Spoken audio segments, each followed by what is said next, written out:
ഓരോ field trip ഒന്നും നമുക്ക് തീരെ ഇല്ല. ഗവൺമെന്റ് ആണെങ്കിലും പ്രൈവറ്റ് ആണെങ്കിലും വർഷത്തിൽ ഇപ്പോൾ +1 +2 തന്നെ +2 മാത്രം ട്രിപ്പല്ലേ. ചില സ്കൂളിലൊക്കെ ആണെങ്കിൽ തന്നെ 10ാം ക്ലാസ് മാത്രമാണ് ടൂറിസം കൊണ്ടുപോകുന്നത് തന്നെ. അതാണ് കേരളത്തിന് പുറത്തുമായിരിക്കും, കൊടൈക്കനാൽ എല്ലാ സ്ഥലത്തൊക്കെ. അപ്പോൾ കേരളത്തിൽ തന്നെ ടൂറിസം കൂട്ടണമെന്നും സ്കൂളുകളിൽ വർഷത്തിന് തന്നെ 2-3 ട്രിപ്പ് കൊണ്ടുപോകണം തന്നെയാണ് ഞാൻ പറയുന്നത്. കാരണം കുക്കിൽ തന്നെ ഇരുന്ന് പിള്ളേർ പഠിക്കാനൊക്കെ ഇഷ്ടം യാത്ര ചെയ്ത് പഠിക്കാൻ തന്നെയാണല്ലോ.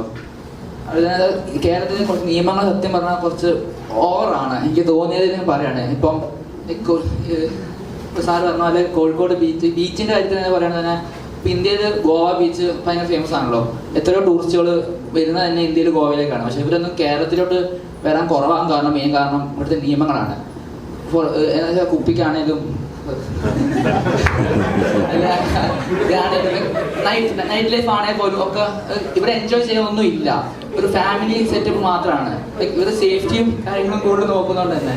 അപ്പോൾ ഇതൊക്കെ കുറച്ച് യങ്സ്റ്റേഴ്സിന് വേണ്ടിയും കൂടുതൽ എൻജോയ് ചെയ്യാനും പുറത്തുനിന്നുള്ള ആൾക്കാരെ, ഇന്ത്യയിൽ നിന്ന് പുറത്തുനിന്നുള്ള ആൾക്കാരെ നമ്മൾ കേരളത്തിൽ എത്തിക്കാൻ വേണ്ടി നമ്മൾ നോക്കണമെന്ന് എന്നൊരു പ്രശ്നമാണ്. അതുപോലെ തന്നെ അണ്ടർ ഏജ് കാര്യങ്ങളൊക്കെ ഇപ്പം എൻ്റെ വയസ്സ് ഇപ്പം 17 വയസ്സാണ്. അപ്പം കേരളത്തിൽ തന്നെ ഏറ്റവും ഉയരം കൂടിയ അഗസ്ത്യാർകൂടം ട്രക്കിംഗ് ചെയ്യാൻ ആഗ്രഹം ഉണ്ടെങ്കിൽ പോലും അതിന് 18 വയസ്സാണ് നിയമമുണ്ട്. പക്ഷേ ലോകത്തെ ഏറ്റവും ഉയരം കൂടിയ മൗണ്ട് എവറസ്റ്റ് ചെയ്താൽ ഒരു നിയമലംഘനമോ ഏജും കാര്യങ്ങളൊന്നും ഇല്ല.